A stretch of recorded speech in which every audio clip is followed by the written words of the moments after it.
बिस्मिल्लाहिर्रहमानिर्रहीम। अस्सलाम वालेकुम। मैं हूँ आपकी मेज़बान नदा आसिफ। नाजरीन, अफसोसनाक वाक़या जो कि कल रात न्यू कराची गबोल टाउन नदी के करीब पेश आया। एक ही घर के 3 भाई जाँ बहक हो गए। मतलब कितना अफसोसनाक ये वाक़या था। अभी तक जो पुलिस की इब्तदाई रिपोर्ट सामने आई है, जो तफ्तीश चल रही है, उसमें कहा जाता है कि ये कोई पर्सनल डिस्प्यूट था जिसकी वजह से ये इस तरह का वाक़या रोनुमा हुआ।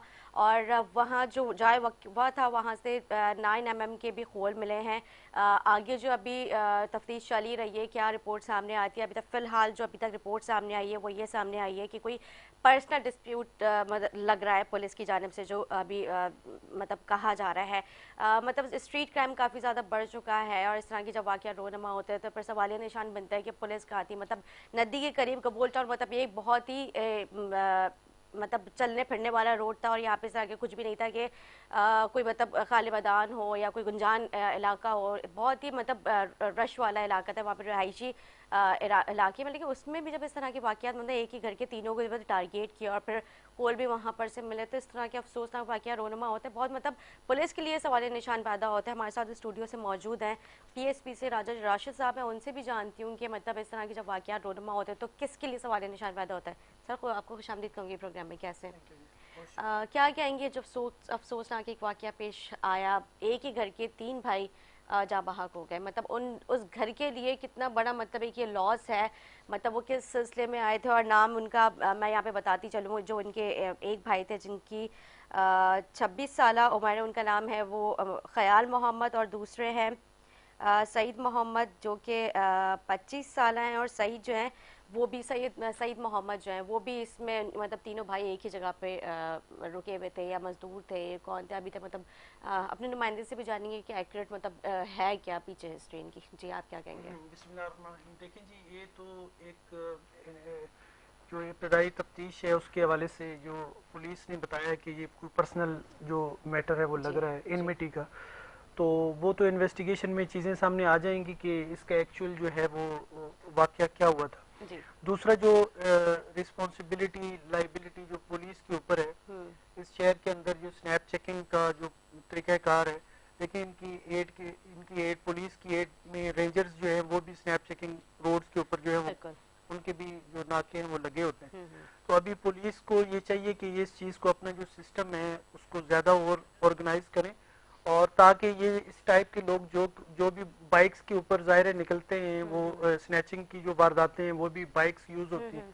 उसके अलावा ये जो किलिंग की वारदात हुई है ये भी मोटरसाइकिल के ऊपर लोग आए और उन्होंने आके वो चीज़ की। तो उसके अलावा ये सीसीटीवी जो कैमराज हैं, बहुत सारे एरियाज ऐसे हैं जहाँ वो कैमराज नस्ब हैं लेकिन काम नहीं कर रहे। बहुत बिल्कुल। सारे एरियाज ऐसे हैं जहाँ पे है ही नहीं। बिल्कुल। तो आप एडवांस कंट्रीज के अंदर देखें, वहाँ पे कोई भी इंसिडेंट होता है तो उसकी आपको सीसीटीवी एविडेंस जो है अवेलेबल होती है, पुलिस के लिए इजी होता है एक्सेस। हम्म। इसके अलावा कराची के अंदर बहुत सारी कच्ची आबादियां हैं जहाँ पे पुलिस की इवन की एंट्री तक नहीं हो सकती। बिल्कुल ऐसे ही है। तो तंग गलियां हैं, बहुत सारे लोग ऐसे हैं यहाँ पे जिनका एनआईसी तक नहीं है। तो ये बहुत सारी कॉम्प्लिकेशन, किसी मुल्क में मुझे नहीं लगता कि ऐसा होगा कि बगैर शनाख्ती कार्ड वाले लोग जो कि सिटीजन ही कंसीडर नहीं होंगे वो भी वो मुकीम है। रह रहे हैं, हाँ जी। और वो उनकी तादाद जो है वो थाउजेंड में है।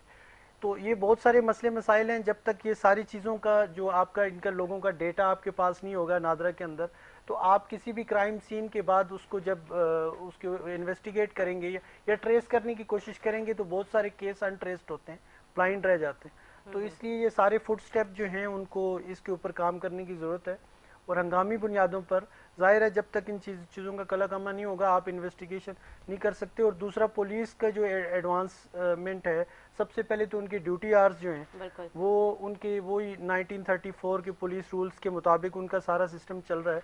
तो पुलिस की जो यूनिफॉर्म, उनकी ड्यूटी आवर्स, उनकी जो सैलरीज हैं उस हवाले से, ताकि उनको ज़ाहिर है पहले उनको आप उनको फैसिलिटेट करेंगे, जी। इक्विप्ड करेंगे, तो फिर उनसे आप एक्सपेक्ट कर सकते हैं बिल्कुल। उस हिसाब की एडवांस उनकी ट्रेनिंग, फॉरेंसिक जो आपकी लैब्स हैं उनको एडवांस करने की ज़रूरत है, क्योंकि बहुत सारी चीज़ें फॉरेंसिक से एविडेंस रिलेटेड होती हैं।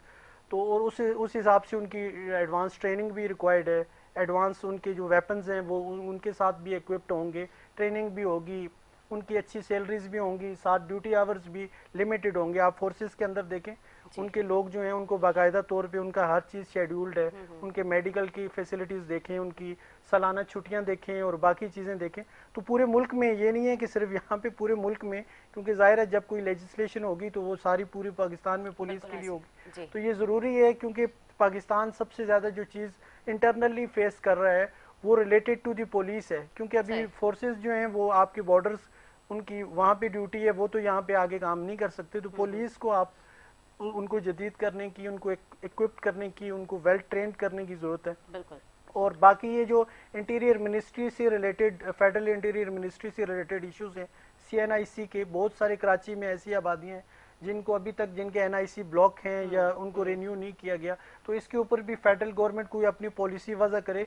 बहुत सारे ऐसे लोग हैं जो कि दूसरी तीसरी नस्ल यहीं पे पाकिस्तान में उनके पैदा हुए, लेकिन उनके NIC उनके फोर फादर्स के या फादर के नहीं है, जिस वजह से आगे उनका कोई रिकॉर्ड नहीं है। ठीक है। तो ये बहुत बड़ी तादाद, क्योंकि मैं ये बात इसलिए कर रहा हूँ कि कोर्ट्स में जब हम प्रैक्टिस में काम कर रहे होते हैं तो बहुत सारे क्लाइंट्स ऐसे आते हैं, वो कहते हैं जी कि हमारा NIC ब्लॉक हो गया। जब उसके लिए हम उसमें कोई पिटीशन वगैरह फाइल करते हैं तो वहाँ से रिकॉर्ड उनका जो नादरा की तरफ से आता है कि 1979 से पहले का रिकॉर्ड लेके आए।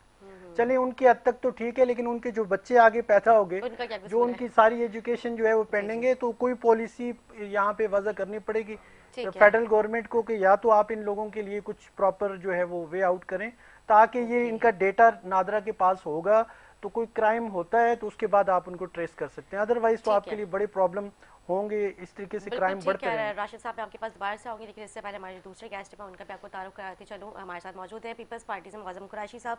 खुशामदीद कहूँगी, कैसे सर? खैरियत से? सर, एक अफसोसनाक वाक़या पेश आया जो कि आपको पता होगा। गुज़िश्ता रात न्यू कराची कबूल टाउन नदी के करीब एक ही घर के 3 भाई जाँ बहक हो गए।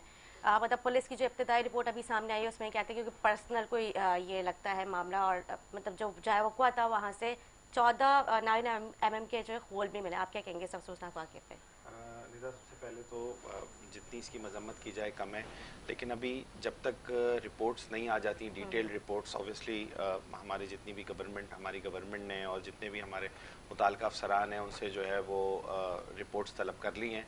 जब तक कॉन्क्रीट रिपोर्ट्स नहीं आ जाएं तो उससे पहले कबल इस वक्त बात करना मेरे ख्याल में मुनासिब नहीं होगा। अक्सर डोमेस्टिक भी इशूज़ होते हैं, अक्सर जो है वो ज़ाती हैसियत के होते हैं, तो इसलिए हम पहले से अक्सर वो दे देते हैं क्या नाम है बयानात, लेकिन हकीकत का उससे कोई ताल्लुक नहीं होता। तो I think let the concrete evidences come forward, तो फिर हम उसके ऊपर ठीक है। बिल्कुल ठीक कह रहे हैं। आप असल में मतलब अफसोसनाक बात ये भी, मतलब उन जो तीनों भाई थे एक ही घर के, उनकी उम्रें भी इतनी ज़्यादा नहीं थी, एक की 24, एक की 25 और एक की 26। मतलब इतनी कम उम्र में मतलब एक ही घर के तीनों बेटों को मार देना, मतलब पता नहीं वो किस सिलसिले में क्या कर रहे थे कराची में, या कहीं और से वो कराची आए हुए थे। क्योंकि मतलब जो अभी तक हमें रिपोर्ट सामने आई है, मतलब जो हमें ज़राए से पता है कि शायद मजदूर और इस तरह के वो कोई काम करते थे। मैं इससे पहले जो है मतलब गुफ्तगू भी करूँगी, लेकिन इससे पहले अपने नुमाइंदे इमरान मिज़ान से भी मैं जानूँगी, उनको भी हम लाइन पे लेते हैं, उनसे भी हम जानने की कोशिश करते हैं कि क्या मामला था, असल में बेसिकली हिस्ट्री थी क्या, क्यों, किस वजह से इनको मार गया। पुलिस की अभी तक की क्या रिपोर्ट सामने आई है, क्योंकि जिस तरह से अभी इब्तदाई रिपोर्ट सामने आई है उस पर जो बताया गया था कि कोई पर्सनल डिस्प्यूट लग रहा था जिसकी वजह से जो है मतलब एक ही घर के तीनों बेटों को गुज़िश्ता रात मतलब जान से मार दिया गया। और एक बहुत ही अफसोसनाक हुआ कि अपने नुमाइंदे इमरान मिज़ान से जानते हैं। इमरान, आपके पास क्या इत्तलात हैं? जी इमरान, आपको मेरी आवाज़ आ रही है? ठीक है, अपने नुमाइंदे से दोबारा से लाइन मिलाने की कोशिश करते हैं, उनसे बात करने की कोशिश करते हैं कि क्या उनके पास तफसीलात है। लेकिन जिस तरह से मैंने कहा कि मतलब ये सिर्फ एक वाक़या नहीं है, मौज़म में से पहले भी इस तरह की कई वाक़या रोनुमा हो चुके हैं। कभी जो है मतलब एक घर के मतलब जो वाहिद कफ़ालत करने वाले होते हैं उनको मार दिया जाता है। मतलब बहुत सारी इस तरह की वाक़यात पैदा हो रहे हैं। तो मतलब पुलिस के लिए भी सवालिया निशान बनता है कि मतलब पुलिस की कारकर्दगी क्या है अभी इस वक्त। शहर की अगर आप बात करें, कराची शहर करोड़ों लोगों पे मुश्तमिल है, और इतने बड़े शहर के अंदर ऑब्वियसली इस तरह के इशूज़ आ जाते हैं, कभी कहीं। लेकिन अगर आप बहैसियत इदारा इसको अगर मलाइन करने की हम बात करें कि सिंध पुलिस की कारकर्दगी इसके अंदर कोई उनकी तरफ से कहीं लैक हो सकता है, लेकिन उनकी नीयत के ऊपर हम शक नहीं कर सकते। ठीक है। अगर पाकिस्तान के अंदर तमाम सूबों की पुलिस को कंपेयर किया जाए सिंध पुलिस से, तो सिंध पुलिस की रेटिंग उससे बेहतर होगी। ठीक है। अगर आप बात करते हैं कि सिंध गवर्नमेंट ने सिंध पुलिस के साथ किस तरह से सपोर्ट किया, वो आपके सामने है कि हमने उनकी प्रमोशंस के अंदर, चीज़ों के अंदर कितनी बेहतरी लेके आए। बिल्कुल आसिम। फिर अगर आप उनकी हथियारों के हवाले से जो बात कर रहे थे कि उनकी अपग्रेडेशन जिसको हम बोलते हैं कि इक्विपमेंट्स के हवाले से, वो भी सिंध पुलिस बहुतों से बेहतर है। और दूसरी चीज़ हमारे यहाँ एक और चीज़ है कि हमने सियासी बुनियादों पर जो है तकर्रुरियाँ नहीं की सिंध पुलिस में, इसी वजह से इदारा इस तरह अब तक बेहतर है। आपको शायद पिछले एक दो साल पहले एक केस आया था, आईजी साहब को चेंज किया था लाहौर के इमरान खान साहब ने, एक अपने रिश्तेदार की ज़मीन पे कब्जा करने की वजह से। तो इस तरह ज़ाती हैसियतों के अंदर जो पर्सनल इन्वॉल्वमेंट्स होती हैं, उसके अंदर हम कभी भी इन्वॉल्व नहीं होते। जो है वो by the rule of law के तहत होना चाहिए। और रही बात सिंध पुलिस की, अगर आप और बहुत सारी, तो अगर हम ये बातें करते हैं तो आपको शायद याद हो कि जब चाइनीज़ कॉन्सुलेट के ऊपर अटैक हुआ तो उसके अंदर सिंध पुलिस सबसे आगे थी। और बहुत सारी चीज़ें हैं जो फर्स्ट शनासी के अंदर पुलिस ऑफिसर्स शहीद होते रहे, बीच में बॉम्ब ब्लास्ट हो रहे थे, उसके अंदर भी हमारे पुलिस वाले कितने ज़्यादा शहीद हुए। आपने देखा कच्चे के अंदर इंटीरियर सिंध पुलिस के उन आला अफसरान की बात नहीं करी, मैं उन इलाके मतलब जहाँ पे जरूरत है, आप सही कह रही हैं, I do agree with you. हम जो हमारे सीनियर ऑफिसर्स है पुलिस में, वो तो जाहिर सी बात है अपना काम बेहतर से बेहतर करने की कोशिश कर रहे हैं। अभी आपने जिस तरह से कहा कि हमने और बेहतरी करने की कोशिश की है, जो इन्वेस्टिगेशन डिपार्टमेंट हो उसको अलग से अमाउंट देना, मतलब जिस तरह से आपने इन्वेस्टिगेशन के दौरान जो पहले कहा जाता था कि जो कंप्लेनर्स है उनसे पैसे लिए जाते हैं कि आप हमें पेट्रोल भी डलवा दे, ये भी कर दे, तो उस चीज़ को भी काफ़ी सख्ती से मना किया गया, बल्कि उनको अलग से अमाउंट उनके लिए मुख्तस किया गया है कि आप इसको इस्तेमाल करें और किसी किस्म की कंप्लेनर को कोई परेशानी नहीं होनी चाहिए। वो आला अफसरान जो है वो तो जाहिर सी बात है अपना काम अच्छा कर रहे हैं, लेकिन जो इलाकाई पुलिस है वो क्या कर रही है, ये सवाल। I do agree with you, आप सही कह रही हैं, ग्रास रूट के ऊपर इश्यूज हैं और मैं इस बात से आपके बिल्कुल अग्री करूंगा। अच्छा, अब इनको सही करना तो हमने आपने ही करना है। उसके तरीक़ेकार ये कि हमने कि थानों के ऊपर जो है वो व्हाट्सएप के number, complaint cell numbers they दिए ताकि लोग उस पर कंप्लेन करके व्हाट्सएप भेज दें हायर। लेकिन मैंने देखा कि हमारी अवेयरनेस भी आवाम के अंदर भी थोड़ी ज़रूरी है। आप और हम तो आवाज़ उठाते नजर आते हैं, लेकिन लोग ग्राउंड के ऊपर जो है वो आवाज़ बोलते हैं, चलो यार पुलिस वाला है, वो डरते हैं या क्या वजह, आई डोंट नो। डर और खौफ ही है। जी, आप सही कह रही हैं। पुलिस हमारी एक हमारी मुहाफिज है, आप उससे एक अच्छी अंडरस्टैंडिंग कायम करें ताकि इस तरह के वाकया रोनुमा ना हो। जी बिल्कुल बिल्कुल सही कह रहे हैं। वो मुझे आज याद आ गया, आपने बात की, तकरीबन 1 साल होने को है, वो एक बच्ची ने एक पूरा वो पकड़ा था, आपके नॉलेज में होगा कि पूरा एक ट्रैप था जो कि लड़कियों को अगवा करते थे, तो पुलिस वाले ने अपनी साहबजादी को उसके अंदर इन्वॉल्व करके, और वो तो अच्छे लोग भी, हाँ उसमें इनाम भी दिया गया। जी जी, तो नेशनल अवार्ड टाइप। तो कहने का मकसद ये है कि अच्छे बुरे हर जगह पे, हर इदारे में, लेकिन ग्रास रूट पे चीज़ों को जो है वो बेहतर होना ज़रूरी है। कहीं पे आप निशानदेही भी करिएगा, इंशाल्लाह उसको जो है टेकअप करेंगे इंशाल्लाह। बिल्कुल ठीक है, हम इसको ज़रूर इसके ऊपर भी एक जो है अलग से प्रोग्राम रखेंगे, बाकायदा बताएंगे ये की जगह है, ये लोग हैं जो इस तरह की एक्टिविटीज़ में इन्वॉल्व है। इससे पहले हम अपने नुमाइंदे इमरान मीज़ान से चाहते हैं। इमरान, आपके पास क्या इत्तलात है, ये जो कल रात में अफसोसनाक वाक़या रोनुमा हुआ, एक ही घर के तीनों भाइयों को जा बहाक कर दिया गया। जी इमरान। जी नीता, बिल्कुल मैं आपको बताऊं कि शहर कायद में जो है गुज़िश्ता रात बड़ा अफसोसनाक वाक़या पेश आया है, जो कि न्यू कराची गबुल टाउन नदी जो है, यहाँ पर 3 सगे भाइयों को जो है वो कत्ल कर दिया गया। और बताया जा रहा है कि 3 जो कत्ल होने वाले जो हैं उनकी नाम जो है, उनकी शनाख्त जो है नज़र, सईद, ख्याल। नज़र 24 साल के, सईद 25 और ख्याल जो है वो 26 साल की उम्र बताई जा रही है। और जहाँ पे ये वाक़या पेश आया वहाँ तकरीबन 22 से 23 होल जो है वो 9mm के और 30 बोर के भी मिले हैं। साथ साथ जो हमारी SSP उस्मान मारूफ साहब से बात हुई है, जो कि डिस्ट्रिक्ट सेंट्रल के, उनका ये कहना है कि ये जो कत्ल है वो ज़ाती दुश्मनी भी इसको कहा जा सकता है। लेकिन मैं आपको निदा ये भी बताऊं कि ये जो न्यू कराची गबुल कॉलोनी वाला जो नदी है, ये इधर बदनाम जो है मंशियात फरोशों का ये गढ़ कहा जाता है। यहाँ पर जो है मंशियात फरोश जो है वो यहाँ पर रात को जो खुलेआम मंशियात बेचते हैं। और ये भी बताया जा रहा है कि इन मंशियात फरोशों से भी लड़ाई झगड़ा इनका होता था पहले, और क्या कत्ल में इनका भी हाथ हो सकता है। लेकिन अभी जो है वो पुलिस ने अभी इन्वेस्टिगेशन कह रहे हैं कि करने के बाद ही पता चलेगा कि ये ज़ाती दुश्मनी थी या इनको मंशियात फरोशों ने मारा है। ये अभी कहना अभी दुरुस्त नहीं होगा। जी ठीक नीता। है इमरान, आपने कहा कि अभी जिस तरह से आपने हमें बताया कि इनका मंशियात फरोशों से, क्योंकि बदनाम ज़माना मंशियात फरोश भी वहाँ पे उनका भी एक वहाँ पे कब्जा था, तो इनका किस वजह से उनसे लड़ाई झगड़ा रहते थे और ये लोग क्या करते थे? देखिए निदा, ये जो 3 भाई जिनका कत्ल हुआ है, दो जो भाई हैं वहाँ पे नदी के पास ही सरकारी एक इमारत है, वहाँ पे जो 2 भाई चौकीदार थे और तीसरा जो है वो इनके पास आके कल बैठा था। और ये भी कह सकते हैं कि मंशियात फरोश जो रात को वहाँ पर उनकी पेशगी ज़्यादा होती है, वहाँ पे ये घूम रहे होते हैं। मंशियात फरोश जो है वो खुलेआम वहाँ पर जो है मंशियात बिक्री होती है। जी। तो क्या पता इन 2 भाइयों ने जो चौकीदार हैं वहाँ पे इनको हटाने की कोशिश की गई हो, क्योंकि मंशियात फरोश तो आपको पता है कितने बड़ा माफिया है। इनको जितना भी इनको आप ख़त्म करने की कोशिश करें, लेकिन ये ख़त्म नामुमकिन है, क्योंकि मंशियात फरोश का जो माफिया जो है पूरे शहर कायद को उन्होंने जो है अपने लपेट में लिया हुआ है। जी नीता। ठीक है, बहुत शुक्रिया इमरान मिज़ान, आपने हमें तफसीलात बताए। अब वही बात आ गई कि देखिए जिस तरह से मैंने कहा कि हो सकता है कि कोई पर्सनल डिस्प्यूट, और जो हमें भी पता चला था, लेकिन उसके बाद ये कि अब इमरान ने मुझे पूरी तफसीलन पूरा वो वाक़या बताया कि था क्या। मतलब मंशियात का वो गढ़ था और जिसकी वजह से इनका आपस में जिनसे डिस्प्यूट रहता था, तो मतलब मंशियात खुलेआम बिक रही है वहाँ पे। कोई वही बात आ गई ना, इलाके पुलिस क्या कर रही है, वहाँ के जो लोग हैं वो किस तरह से मतलब एक डरो खौफ का उन्होंने वहाँ पे अपना वो होल्ड बनाया हुआ है लोगों के ऊपर, मतलब दबाव रखना। आप बिल्कुल सही कह रही हैं निदा आप लेकिन बात यह है कि इसकी आया कंप्लेन वहाँ की किसी ने दर्ज कराई है कि हम वहाँ मंशियात बिकती है नहीं बिकती, या क्या कंप्लेन्स हैं? मतलब जब तक अवेयर वो क्रिएट नहीं होगी अवेयरनेस, तब तक जो है वो, अब मैंने आपसे कहा ना अभी इब्तिदाई तहकीकात हो रही है, कंक्रीट एविडेंसेस आ जाएं तो इंशाल्लाह इसमें सख्त कार्रवाई होगी, आप इससे बेफिक्र हो जाएं। और हम तो आउट ऑफ द वे जाके बगैर किसी रंग नस्ल और उससे मावरा होके हमेशा सिंध गवर्नमेंट ने इस चीज़ को प्रमोट किया है कि हर एक शख्स को बराबरी की बुनियादों पर इंसाफ मिलना चाहिए। ठीक है जी, राशिद साहब आप क्या कहेंगे इस पे? देखें जी, ये तो जो केस हुआ है अनफॉर्चुनेट, लेकिन इन्वेस्टिगेशन के बाद ज़ाहिर है प्रॉपर मैकेनिज्म मौजूद है, स्टेट का चालान सबमिट होगा कोर्ट में, फिर ट्रायल होगा, सारी चीज़ें क्लियर हो जाएंगी।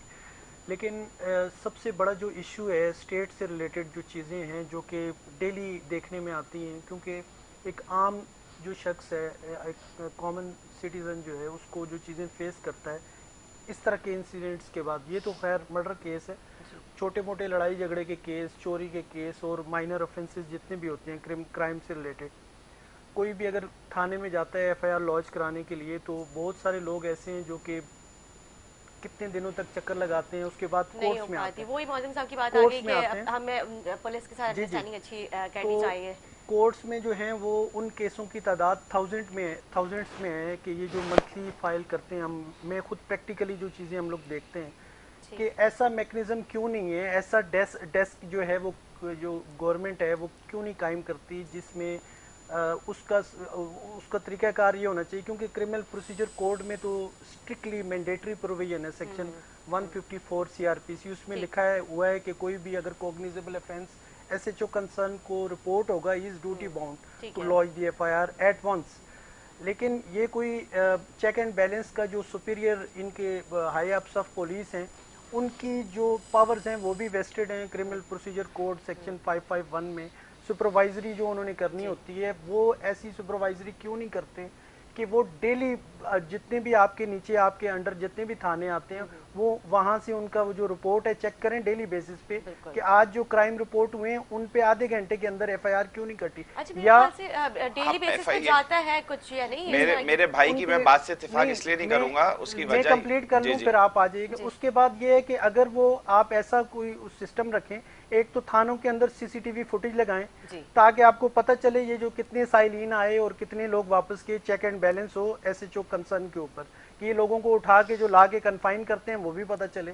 इनकी पूरी मॉनिटरिंग एक ऊपर एक डेस्क बनाए जो कि सारे थानों की सीसीटीवी 24 घंटे की वहाँ पे रिकॉर्ड हो। अच्छा, पूरा डिपार्टमेंट। मैं यहाँ पे थोड़ा सा आपकी बात को करूँगी। मतलब मैंने देखा है कि अभी कुछ टाइम पहले ही थानों में जो है कैमरास करवाए गए थे, जो कि उसका एक्सेस डायरेक्ट आईजी साहब के पास है, और वो जो है इसको उसके बाद ये जो 154 के इश्यूज हैं कि आधे घंटे का सिर्फ इनको आप टाइम दें, ये मेरी सजेशन है, क्योंकि ये चीजें हम रोज हम नहीं करते, पब्लिक फेस करती है उसमें। तो आधे घंटे के बाद आप देखें उसको, जो ऊपर आया जो सिटिंग डीएसपी हैं या ऊपर जो एएसपी हैं या एसएसपी हैं, ये मैटर उनके पास चले जाना चाहिए आधे घंटे के, इससे आधे घंटे से ऊपर आप टाइम ना दें, क्योंकि डिले जो होता है केस के अंदर वो क्लेम कंप्लेनेंट के केस को, उससे कंप्लेनेंट का केस खराब होता है। कल जब कोर्ट्स में आती हैं चीजें, वो कहते हैं जी आपने डिले जो है उससे एफआईआर लॉन्च कराई है, उसका बेनिफिट मुलजम को जाता है, तो उससे एविडेंस जो है वो भी टेम्पर होने के खदशात होते हैं। तो आप वहाँ पे एक स्पेशल डेस्क कायम करें, और जहाँ पे स्पेशली जो आपका बंदा नीचे बैठा हुआ है, एडिशनल एसएचओ या एसएचओ जिसने एफआईआर लॉन्च करानी है, कोई भी कंप्लेनेंट आया है, वो एक स्पेसिफाइड टाइम दे दें उसको, आप एसएचओ को, कि आपने इतने टाइम के अंदर अंदर इस पे एफआईआर देनी है, अगर कॉग्निजेबल ऑफेंस है जो कि स्टैट्यूट में दिया हुआ है। अगर वो नहीं करते तो आईएएफ जो है उसके ऊपर कार्रवाई करें। आपके जो पुलिस रूल्स हैं उनके अंदर बाकायदा लिखा हुआ है कि सेक्शन पुलिस ऑर्डर 2002 में भी और 1934 में भी, और क्रिमिनल प्रोसीजर कोड में भी, कि आईएएफ जो हैं वो नीचे इसके ऊपर अगर कोई भी नेग्लिजेंसी, एक्सेस ऑफ पावर कोई भी पुलिस ऑफिसर अगर कंडक्ट करेगा तो उसके ऊपर वो कार्रवाई होगी। तो आप आधे घंटे के अंदर उसको आप टेकअप करें ताकि फौरन एफआईआर लॉन्च हो। और उसके बाद जो इन्वेस्टिगेशन की, तो मैंने सारी चीजें आपसे बात कर ली कि इन्वेस्टिगेशन को भी वेल इक्विप्ड करने की जरूरत है। ये अच्छी बात है कि इन्वेस्टिगेशन डिपार्टमेंट को अलग किया गया है, उनको वो किया गया, लेकिन मोर एडवांस, क्योंकि हम जैसे कंपेयर टू अदर कंट्रीज तो उसमें मोर एडवांसमेंट की जरूरत है। जो बाकी जो इश्यूज मैंने हाईलाइट किए फर्स्ट उसमें, कि नादरा के जो इश्यूज, एनआईसी के इश्यूज, लोगों का डेटा रिकॉर्ड, फिर ये सारी चीजें जब मैच करेंगी तो फिर क्राइम के ऊपर आप कंट्रोल। अदरवाइज एक महीने में उनके पास ये एनआईसी नहीं है, तो हमें कैसे पता कि कौन या करे हाई, एक महीने में अगर 1000 ऑफ एफआईआर लॉन्च ना होने के हवाले से कोर्ट में पिटीशंस फाइल होंगी, तो इसका मतलब ये है कि एसएचओ कंसर्न जो है वो अपनी ड्यूटी अंजाम नहीं दे रहे और हाई अप्स जो हैं उन पे कार्रवाई नहीं कर रहे। ये दोनों चीजें। आज का प्रोग्राम शायद पुलिस के ऊपर है, बट आई थिंक कि अगर आप पुलिस के ऊपर बस वाकया इस तरह हाँ ठीक है, वो सही है सर, और बिल्कुल सही है। एक पुलिस का भी अफसर यहाँ पे होना चाहिए था, मैं ख्याल है वो सही तरीके से डिफाइन करता है, क्योंकि भाई बहुत सारी चीजों की बातें कर रहे थे। तो दूसरा जो है वो एक और बहुत बड़ा एक हमारी सोसाइटी का ड्रॉबैक है, वो ये है कि बड़े बड़े डाकुओं को पुलिस पकड़ तो लेती है, लेकिन वो कोर्ट से छूट जाते हैं और वो इस फखर से जाते हैं कि कोई मसला नहीं है, पकड़ लिया ना, 6 महीने बाद मैंने बाहर आ जाना है, 3 महीने बाद मैंने बाहर आ जाना है। तो ये भी सवालिया निशान है वकला के ऊपर भी जो उनके केसेस लड़ते हैं, और जजेस के ऊपर भी, जुडिशरी के ऊपर भी, कि इस तरह के जो मतलब क्रिमिनल पीपल हैं उनको मतलब किस बुनियादों पे, जाहिर बात है जो वकील लड़ रहा होता है उसे पता होता है कि मेरा क्लाइंट गिल्टी है या नहीं है, क्योंकि वकील और डॉक्टर को तो पता होता है ना अपने मरीज का और अपने क्लाइंट का, तो वो थोड़े से पैसों के लिए किसी ऐसे शख्स को सपोर्ट कर रहे होते हैं। तो मेरा ख्याल है कि सवालिया निशान है इसके अंदर जो है वो हर एक को अपने मतलब वकला को भी और तमाम जुडिशरी को भी जो है इसके ऊपर सोचना चाहिए। दूसरी चीज़ मैं सिर्फ और सिर्फ ये कहूँगा कि अब पुलिस के ऊपर ही टॉपिक पे बात हो रही है, तो उसके अंदर ये कहूँगा कि हमें बहुत सारी चीज़ें बेहतर भी हैं और बहुत सारी चीज़ों के अंदर कमी भी है। जी जी जी जी तो उन चीज़ों की जो है वो निशानदेही करें, लेजिस्लेशन करके उसको जो है वो हम बेहतर अंदाज के अंदर आगे लेके चल सकते हैं। ठीक है।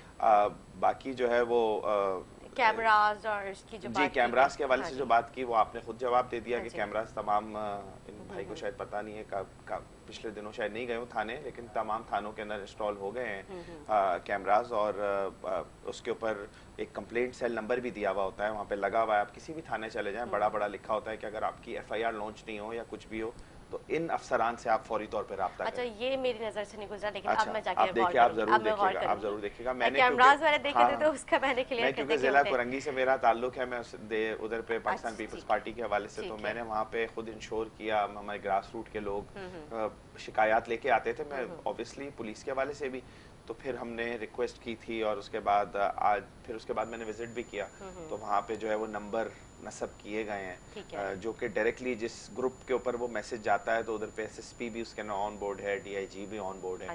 तो इस तरह से चीज़ें बेहतर हो रही हैं और भी बेहतर हो सकती हैं। मैं ये नहीं कह रहा कि सब चीज़ें बेहतरीन हैं, और लेकिन इंशाल्लाह उम्मीद है कि इसके साथ साथ पुलिस के साथ साथ अदल का निज़ाम भी हमारा बेहतर होगा। बिल्कुल ठीक है, इंशाल्लाह कोशिश तो यही है आप और हम अपने अपने किरदार इसमें अदा करें ताकि इस तरह के वाक़या रोनमा ना हो। बिल्कुल, हमने पुलिस के हवाले से तो आज काफ़ी डिस्कशन कर लिया, थोड़ा सा सियासी उस तरफ भी आ जाते हैं, क्योंकि मुस्तफ़ा कमाल साहब जो है, जैसे उन्होंने अपनी प्रेस कॉन्फ्रेंस में कहा कि कराची दूध देने वाली गाय है, इसे चारा खिलाया जाए, और पाकिस्तान के सियासी अदम इस्तेहकाम में इसे मज़ीद मुतहम्मिल नहीं हो सकता। तो क्या कहेंगे, पहले मैं आपसे जानूंगी फिर मैं आपके पास आऊँगी। हाँ देखें जी, नो डाउट इसमें तो कोई शक नहीं है, जितना रेवेन्यू जो है जी, जी, जनरेट कराची जी, से होता है जी, इतना तो पूरे पाकिस्तान में कहीं से भी जनरेट नहीं ठीक है, होता। तो ठीक इसमें है। ये स्टेटमेंट जो मुस्तफ़ा कमाल भाई ने दी उसका मकसद यही था कि इस स्टेटमेंट का कि आप जो है वो कराची जितना रेवेन्यू जनरेट करता है उस हिसाब से उसकी जो फैसिलिटेट लोगों को जो करना है वो यहाँ नहीं हो रहा। और दूसरा सबसे बड़ा मसला जो हम डे वन से हमारे अपने मंशूर के अंदर, बेसिक मंशूर के अंदर भी है लोकल गवर्नमेंट का जो है। बिल्कुल। और लेकिन एक जो इख्तलाफ तो आप लोगों का खत्म हो गया जो सियासी एडमिनिस्ट्रेटर की बातें की जाती थी, अब वो तो शिकवा आप लोगों की शिकायतें खत्म हो गई होंगी। नहीं, एडमिनिस्ट्रेटर का देखें मसला ये है कि इसकी तो जो एक तो ये जो एमक्यूएम की तरफ से एडमिनिस्ट्रेटर आए हैं, जाहिर है अभी ये कोई काम करेंगे तो फिर हम इनको क्रिटिसाइज करें, अच्छा, काम वो करें, भी एमक्यूएम के काम एडमिनिस्ट्रेटर हैं, हाँ, पहले पीपल्स पार्टी के थे, मतलब सियासी नहीं एडमिनिस्ट्रेटर वो भी आ चुके उसके हैं। ऊपर तो दूसरी बात ये है कि कोई क्रिटिसिज्म फिर होगा, कोई काम कर रहे हैं नहीं कर रहे। दूसरी बात ये है कि एडमिनिस्ट्रेटर की जो प्रोविजन 2013 का जो लोकल गवर्नमेंट एक्ट है सेक्शन 21 के अंदर जो अमेंडमेंट हुई थी 2013 में, उसको तो हम स्ट्रांगली उस एक्ट को आज भी जो है वो हम नहीं मान रहे। हमने प्रोटेस्ट भी किया था कि आप जो 2001 वाला जो कानून है उसी को बहाल करें जिसके तहत फुल फ्लैज इख्तियारात जो हैं लोकल गवर्नमेंट के हों। प्लस 140A आर्टिकल 140A के अंदर क्लियर कट है कि आप जब प्रोविंशियल गवर्नमेंट बनेगी वो अपने जो पावर्स है उसको जो है नीचे जो है वो डिवॉल्व करेंगे। 2-2.5 साल हो गए यहाँ पे भी, उसके बाद आप देखें कोई ना कोई रीज़न, कोई ना कोई जस्टिफिकेशन कि लोकल गवर्नमेंट के हवाले से उसको एम्पावर करने के हवाले से। मसला ये नहीं है कि उससे हमारा कोई पर्सनल बेनिफिट होगा। हम इन डिस्प्यूट्स को, ये जो लेजिस्लेशन हो रही है बार बार लोकल गवर्नमेंट के अंदर, इस चीज़ को ख़त्म करने के लिए हमने सजेशन ये दी थी कि जो भी पार्टीज़ अभी जो सिटिंग नेशनल असेंबली में है वो एक रिक्वेजिशन मूव करके आप आर्टिकल 140 के अंदर एक चैप्टर ऐड करके वो जो इख्तियारात हैं जो लोकल गवर्नमेंट के वो वहाँ पे लिख दें। क्योंकि जैसे प्रोविंशियल गवर्नमेंट के इख्तियारात लिखे हुए हैं, फेडरल के क्लियर हैं, वहाँ से एनएफसी अवार्ड से पैसे आते हैं और उनको पता है हमारे कौन से डिपार्टमेंट्स हैं, वहाँ काम शुरू हो जाता है। नीचे ये मसला है कि ये लोकल गवर्नमेंट एक्ट जो है इसके अंदर रोज जो है अमेंडमेंट होती है और अमेंडमेंट हो के उनके शेड्यूल के अंदर बहुत सारे इदारे, 2021 में भी जो सिंध गवर्नमेंट ने अमेंडमेंट की जिसको हमने फिर चैलेंज भी किया, फिर मीनवाइल सुप्रीम कोर्ट की जजमेंट आ गई जिसमें फिर इनको डायरेक्शन भी दी गई कि आप जो है लोकल गवर्नमेंट के इलेक्शन करवाएं। तो ऐसी कौन सी बात है जिस वजह से ये जो लोकल गवर्नमेंट है, खास करके मेट्रोपॉलिटन सिटी, आप किसी भी मुल्क में चले जाएं वहां देखें आप जो है वहाँ पे रेगुलर जो है वो लोकल गवर्नमेंट के इलेक्शन होते हैं। उसका मतलब मकसद यही होता है, अभी देख जैसे MNAs MPs फंड ये कहते हैं हमने लिए, हमने कराई, आपका मैंडेट ही नहीं है, that is none of your business, that is not mention into the constitution कि आप जो है ये पैसे आपको मिलेंगे इन MNAs MPs को, उनका मैंडेट नहीं है। तो आपके जो मेगा प्रोजेक्ट्स हैं वो तो ठीक है फेडरल गवर्नमेंट देखती है या जो भी प्रोविंशियल गवर्नमेंट के इदारे हैं वो उनका जो काम है वो करें, लेकिन लोकल गवर्नमेंट के जो इदारे हैं इसके अंदर आपकी जो पेनिट्रेशन है, इसके अंदर आप जो इन्वोक करते हैं, इसके अंदर ये जो आप पेनिट्रेट करते हैं, ये वाला जो काम है ये अनकॉन्स्टिट्यूशनल है। उसमें किसी भी सूरत में मैं थोड़ा सा बताऊं, भाई का ताल्लुक किस पार्टी से? PSP से। मेरे मोहतरम भाई ने कुछ बातें की।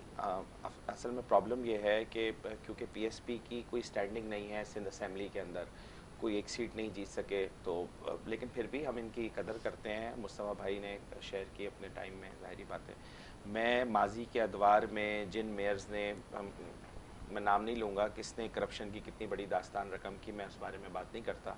मैं बात करता हूँ रिसेंटली 15 महीने के अंदर पाकिस्तान पीपल्स पार्टी का एक जाला मुर्तज़ा वहाब 15 महीने इस शहर के ऊपर एज एडमिनिस्ट्रेटर कायम मुकाम, मतलब एज एडमिनिस्ट्रेटर उसने वर्क किया, खिदमत की इस शहर की। और उस 15 महीने के कलील अरसे के अंदर इस शहर के बच्चे ने, इस शहर की हर माँ ने, हर बाप ने, हर बेटे ने इस बात की गवाही दी कि कितना काम इस 15 महीने के अंदर हुआ। अगर आप इंफ्रास्ट्रक्चर की बात करते हैं, अगर आप रोड्स की बात करते हैं, पार्क्स की बात करते हैं, पब्लिक स्पेसेस की बात करते हैं, अगर आप ये इन्होंने भाई ने बात की, असल में बात यह है कि हमें आदत है, हमें अपनी अच्छी चीज़ों के बारे में हम बताते नहीं हैं। आप NICVD की क्यों बात नहीं करते? आप ऑटिज्म सेंटर की क्यों बात नहीं करते? आप ओझा कैंपस की क्यों बात नहीं करते? आप पीपल्स स्क्वायर जो हमने बनाया है उसकी क्यों बात नहीं करते? आपको आज मनोड़ा नजर नहीं आता जहाँ लाखों लोग, हजारों लोग रोज जाते हैं, वो पूरा हमने हार्बर बना के दिया? आपको वो रोड मौरीपुर रोड नजर नहीं आती? आपको यूनिवर्सिटी रोड, शारा फैसल की एक्सटेंशन, मतलब you name the road and I will tell you.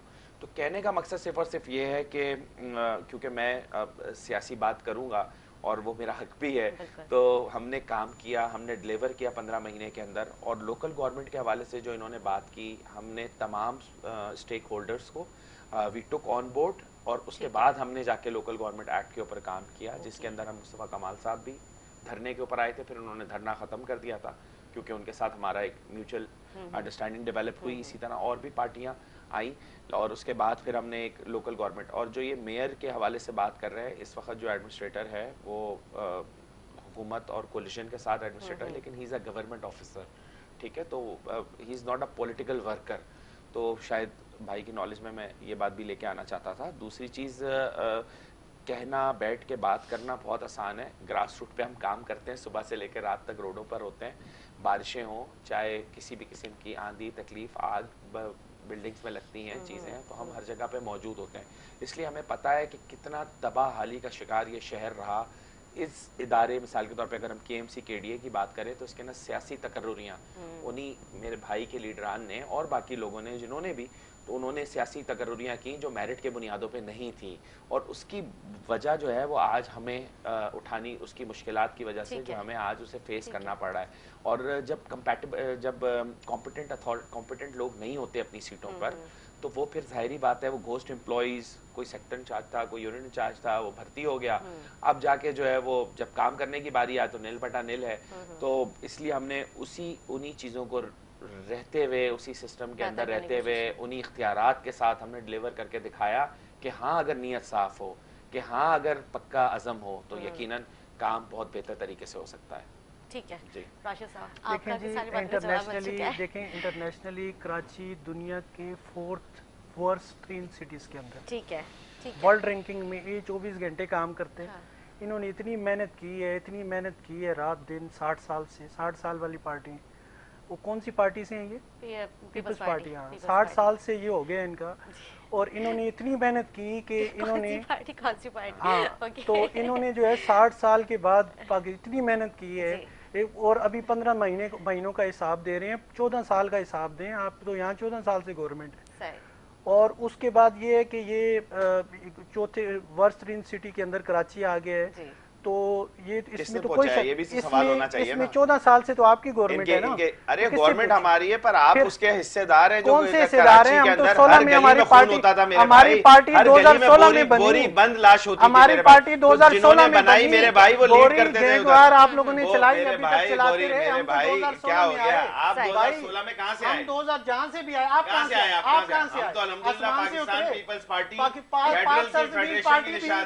Sarzameen party भी यहीं से आई है, कराची से बनी है, ऐसा नहीं है किसी और पार्टी से आप ये चीजें छोड़ो, किसी और पार्टी से नहीं आए, हमने अपनी पार्टी बनाई है। आप किसी पार्टी से निकल गए, ठीक है, आपकी पार्टी को किसने बनाया? लेकिन 2016 में जो है PSP का जो एक वजूद में PSP वजूद में आई, कारकर्दगी 15 महीने की कारकर्दगी दे रहे हैं आप, तो 15 महीने की दूंगा ना, 15 साल की दें, 15 साल की 10,242 अरब रुपया हम देते हैं, तभी तो हमें वोट पड़ते हैं मेरे भाई। 342 अरब 15 साल की हम देते हैं, तभी तो हमें वोट पड़ते हैं। सबसे बड़ी पाकिस्तान सिंध की सबसे बड़ी पार्टी है, 100 से ऊपर हमारे, सारे आपके लोग चला रहे हैं, सारे आपके लोग चला रहे हैं। उन लोगों के घरों में पानी नहीं जा रहा, PSP के लोग चला रहे हैं, आप क्यों नहीं कैसे क्यों नहीं पकड़ रहे उन लोगों किसके ऊपर ये कार्रवाई नहीं होगा? बिल्कुल हाँ, सही बात है, इत्मीनान से बात करते हैं ताकि आवाम तक मौके पर आप लोग सही से पहुंचे। अंदाज में तब हो तो जब उधर से भी ताजीब के अंदाज भाई के लीडर ने एक दफा बासी शहीद ने काम कारकुन पे भी ऐसी चीखे थे जैसे आज ये चीखे नहीं, तो आप लोगों ने क्या किया? 10,000 पब्लिक के 10,242 अरब का हिसाब। आज भी इलेक्शन कराओ, सिंध की सबसे बड़ी जमात पाकिस्तान पीपल्स पार्टी है मेरे भाई, है तो काम भी करो ना, 110 काम करते हैं।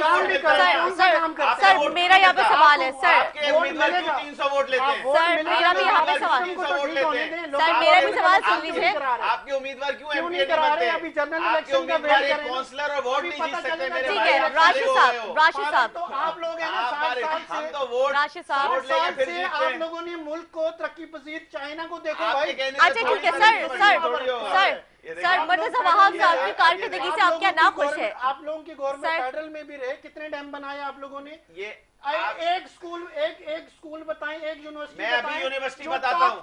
ठीक है सर, इत्मीनान से सुन लीजिए, अब इत्मीनान से सुन ले। हॉस्पिटल बना, अभी बताता हूँ। आप लोगों के लीडर अब ये देखो, बोलने शोर शराबे से थोड़ी काम होगा। आपके लीडर भागे हुए थे मुझसे बाहर, जब ग्रीन चिट मिली तो फिर वापस आए। अच्छा ठीक है, आपका लीडर ही नहीं मानता उसको। राशिद साहब, रहने दो यार, 4 साल में करने के बाद आया। राशिद साहब, क्या बात कर रहे हो? बीमार कोई अच्छा हॉस्पिटल बनाओ, यहाँ पे इलाज अरे कराएं। मेरे भाई, ठीक है, राशिद साहब कराते हैं NICVD के अंदर, ये लोग मुल्क से भाग जाते हैं। NICVD के अंदर इलाज कराने पूरे पाकिस्तान से ठीक लोग है आते सर, ये हैं। देखिए तनकीद और तनकीद इससे तो काम नहीं होता ना, मतलब हम इलाज कराने पूरे पाकिस्तान से लोग आते हैं, इनको पता ही नहीं है। यूनिवर्सिटी का बात कर रहा हूँ तो बोल बोल के आगे जा रहे हैं। ठीक है इनके पास जवाब ही नहीं है। सर शोर करने थोड़ी मसला सर, अब इत्मीनान से सुन लीजिए, उनकी भी बात सुने ना, मतलब बात मुकम्मल होने दें ताकि उनकी बात सुने। सीधी सी बात ये है कि मेरे भाई वो खिसियानी बिल्ली खंबा नोचे वाली बात है। खर्च किया एजुकेशन पे, और इनके गोश्त स्कूल निकले। आज भी ये हिसाब है कि अदालतों को जो है इन्वोक करना पड़ रहे हैं। निदा, मेरा आपसे एक सवाल है, वो सवाल ये है कि आप वोट किससे मांगते हैं? जाहिर है मुझे एक सियासतदान अवाम के पास जाके, अवाम हर पार्टी अवाम के पास जाती है। फैसला किसने करना है? अवाम ने। इन्होंने और मैंने तो नहीं करना। बिल्कुल ऐसे अवाम का फैसला आज तक आता रहा है सिंध के अंदर, आइंदा भी आ जाएगा। हम इस वक्त लार्जेस्ट पार्टी हैं सिंध के अंदर, 110 सीट। तो काम कर रहे हैं तो लोग वोट दे रहे हैं ना, आपको क्यों नहीं दे रहे? तो कराची जो है ये आप लड़े थे ना 2018 में, आप इलेक्शन लड़े थे, क्या हुआ? कितने वोट मिले थे आपको? हम तो पब्लिक की बात कर रहे हैं। पब्लिक ने क्यों वोट नहीं दिया आपको? शहरों के अंदर 2018 में आपको वोट नहीं मिला था। हम तो कर रहे हैं ना, बता तो रहा हूँ। NICH बता तो रहा हूँ, गवर्नमेंट आपको बता तो रहा हूँ। रैंकिंग बताएं, आलमी रैंकिंग आप घर में बनाते हैं मेरे भाई। NICVD आलमी रैंकिंग में कितने नंबर पे? भाई बिल्कुल, ये बताएं। आलमी रैंकिंग में पाकिस्तान कितने नंबर पे? पाकिस्तान में पूरे पाकिस्तान कितने नंबर पे दुनिया के अंदर? मुझे बताएं, आप मुझे बताएं ना। आलमी रैंकिंग में पाकिस्तान कितने नंबर पे? सर देखिए, पाकिस्तान कितने नंबर पे? तरीके पजीर मुल्कों में तो इदारे भी तरक्की पजीर इदारों में। आप लोगों ने आप क्या बात कर रहे हैं? चाइना से पाकिस्तान को या अमेरिका के इदारों से कंपेयर कर रहे हैं? सही बात है। अगर तो फिर इनको अपने आप को बैरिस्टर से कंपेयर करना चाहिए, नहीं कर सकते। 342 अरब रुपए में अगर कराची जो है दुनिया का दूसरा तरक्की, ठीक है, टॉप 10 जो है तरक्की याफ्ता शहरों की लिस्ट में, काश जितनी बातें कर रहे, इतना काम करते तो काश काम शहर अभी का हम बेहतर करेंगे होता। ना। कब करोगे? वोट आपको कुछ देता नहीं है। अच्छा सर, मौजूद साहब का सवाल था, कौन सी यूनिवर्सिटी के हवाले से आपने सवाल किया था सर? सर आपने किस यूनिवर्सिटी? आपने एहतजाज किया, उसके अंदर लोग ही नहीं थे। कोई ना लोग नहीं थे। पूरे शहर से आप बुला के 400 लोग इकट्ठा करते हो। लोगों का पानी चोरी, 400 इलीगल 400 लोग आप इकट्ठा कर नहीं सकते। राशिद साहब कार्रवाई का कोई अंदिया दे। भाई का आइडिया बंद हो गया था शायद, ये चीख रहे बंद होगा। मैं तो पब्लिक की बात कर रहा हूँ। सुखी वाले से हम भी भाई नहीं चलने दे सकते ना, इनका गलत हाइड्रेंट चलेगा तो कैसे चलने दे सकते? मेरे ख्याल से ना वो जो बोला पहले वाला टॉपिक चल रहा था वो ज्यादा अच्छा था, इसमें बहुत लड़ाई झगड़े हो रहे हैं।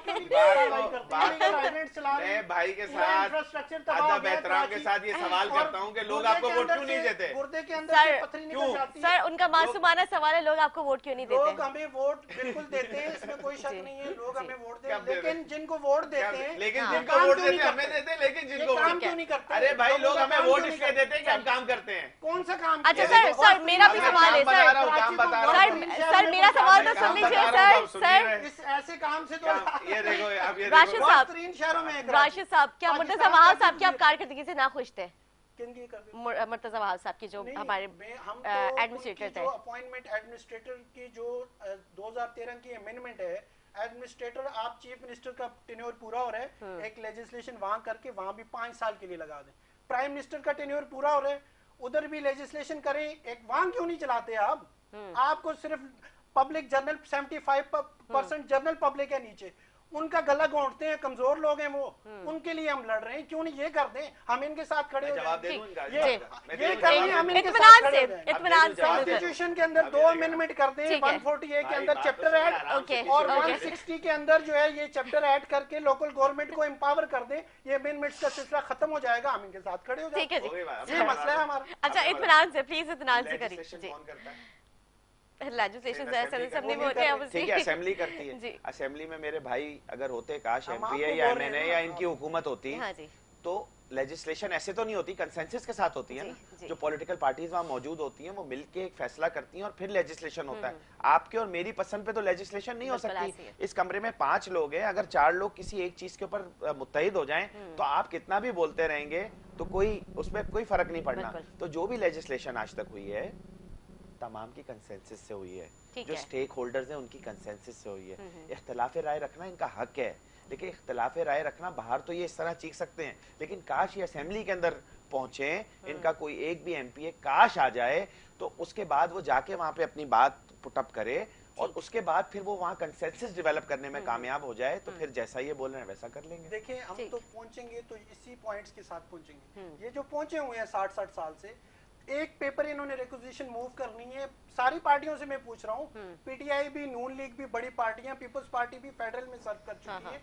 आप लोकल गवर्नमेंट के इख्तियारात के हवाले से कॉन्स्टिट्यूशन में अमेंडमेंट करके वहां ये मसला परमानेंट मनोड़ा से लेके गिलगित तक क्यों नहीं हल कर रहे भाई? क्या मसला है?